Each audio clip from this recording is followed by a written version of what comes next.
ஆவனாழியின் இணை ஆசிரியர், ஓவியர், விருது பெற்ற திரைப்பட ஆர்வலர் கலைமாமணி ஜீவா அவர்களை வரவேற்புரை வழங்க அழைக்கிறேன்.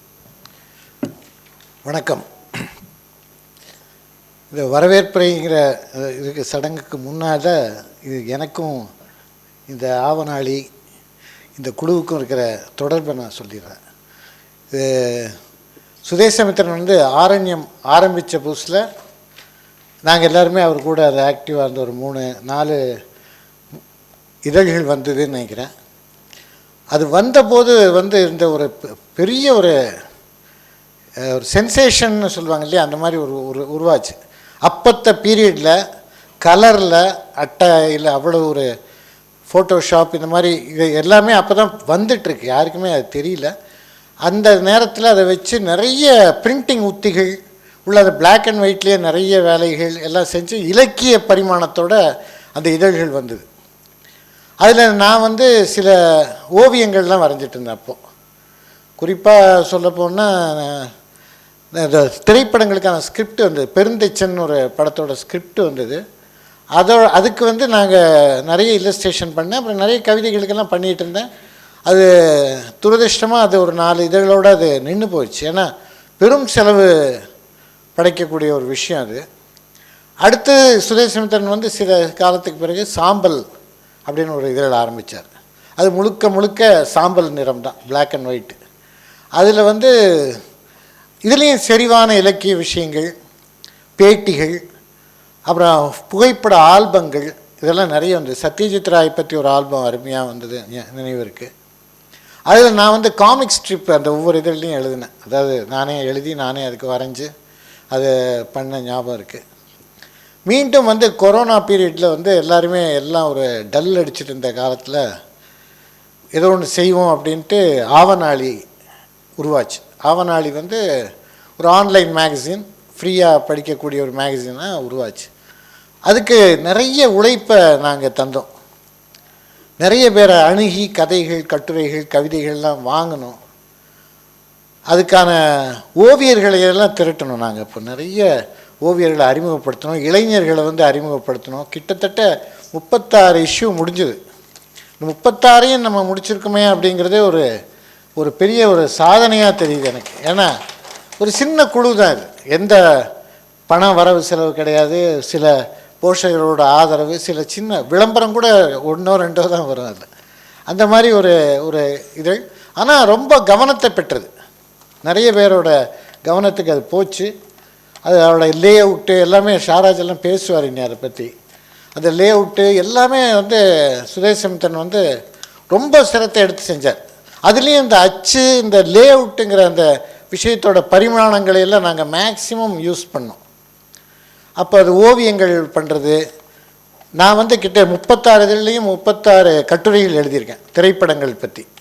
அதே மாதிரி 36 ஓவியர்களை பேட்டி எடுத்திருக்கோம். ஒவ்வொரு இதழ்லையும் ஒரு ஓவியரை தேர்ந்தெடுத்து அவரை அது மாதிரி புகழ்பெற்ற ஓவியர்கள்லேருந்து வளரும் ஓவியர்கள் வரைக்கும் அது ஒரு பெரிய ஸ்பேன். அது அவங்களோட வாழ்க்கை, அவங்க நேர்கொண்ட அனுபவங்கள், அவங்களுக்கு கிடைச்ச அதிர்ச்சிகள், இந்த மாதிரி நிறைய இருக்கு இல்லையா. ஒரு கலைஞனாக பல சோதனைகளை கடந்து வர வேண்டியிருக்கு. அந்த மாதிரி ஒரு சூழலில் இப்படி நிறைய பேர் ஒரு வெரைட்டி, அது கூட ஒரு தொகுத்து ஒரு புத்தகமாக கூட வந்திருக்கு. அப்படி செஞ்சுட்டே இருக்கோம். அது வந்து நல்ல ஒரு பெயர் எடுத்திருக்கு. அது ஒரு பெருமையோடு தான் நான் சொல்கிறேன். இதை ஒரு பெருமிதத்தோடு சொல்கிறேன். அது கூட நாங்கள் பயணிக்கிறது வந்து ஒரு மகிழ்ச்சியான விஷயம். எவ்வளவோ எங்களுக்கு வேலை இருக்கும், அதில் உட்காந்து கடைசி நேரம் தான் பெரும்பாலும் நான் அது படம் வரைய வேண்டியிருக்கேன். ஏன்னா நம்ம ஆட்கள்லாம் கடைசியில் தான் கதை கட்டுரை எல்லாம் கொடுப்பாங்க. அது வந்து செய்வோம். அப்போவும் நிறைய ஓவியர்களை வந்து நான் இன்ட்ரடியூஸ் பண்ணதில்லை. அதில் குறிப்பாக சுந்தரன், ராய் கந்தளி, டோர்த்தின்னு ஒரு பொண்ணு பிரமாதமாக, இவங்கெல்லாம் உலகத்துக்கே தெரியாத ஆட்கள் டோர்த்தி எல்லாம். அப்புறம் சித்திரம் ரகு வந்திருக்காரு, கௌதம், சந்தோஷ், இஃப்டோஃபி, சமித்ரான்னு ஒரு பொண்ணு நான் இலங்கையில் போனபோது சந்தித்த ஒரு ஓவியர்.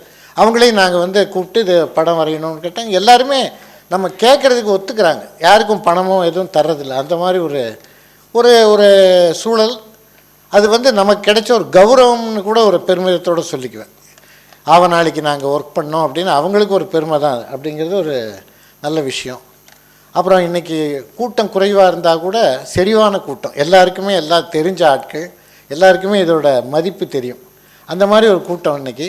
அதில் வந்து ஒவ்வொருத்தரையும் நான் டாக்டர் ஜே.கே. பெரியசாமி அவர்கள் வந்திருக்காங்க. கோவையின் மிக பெரிய ஒரு இதய நோய் நிபுணர் அவர்.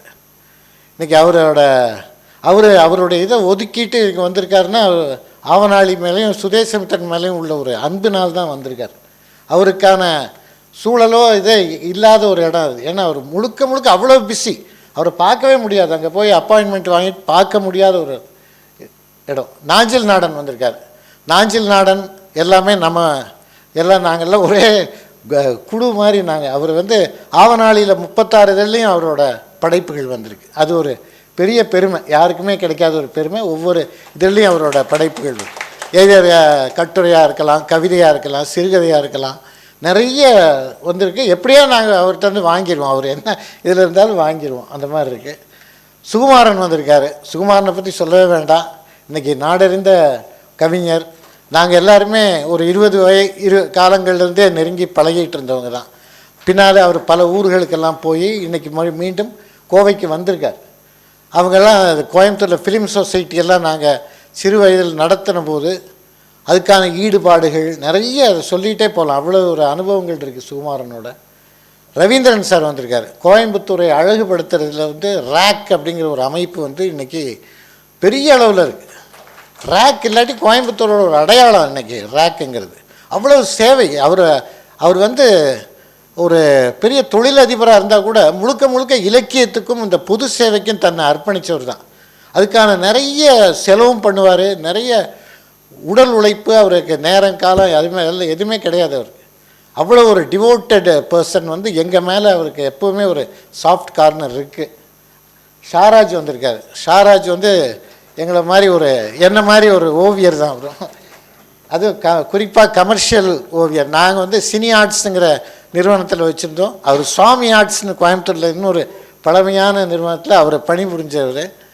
அவர் வந்து ஆரம்பத்துலேருந்தே ஆரண்யம் கூட எல்லாம் ரொம்ப தொடர்பில் இருந்தவர். அவங்கெல்லாம் நெருங்கிய நண்பர்கள். அவங்க எல்லாருமே ஏகப்பட்டது எழுதியிருக்கார். அவரை பற்றி சொல்லுவாங்க. எழுதி அவருடைய படைப்புகளுக்கு வந்து எண்ணிக்கை அளவிலையும் சரி, தரத்துலையும் சரி, ரொம்ப அதிக இடத்துல இருக்குது. கௌஷிக் வந்திருக்காரு. கௌஷிக் வந்து வளர்ந்து வரும் ஒரு இலக்கிய ஆர்வலர், எழுத்தாளர். நல்ல டீப்பாக எதையுமே அவர் பார்க்கக்கூடிய ஒரு நபர்.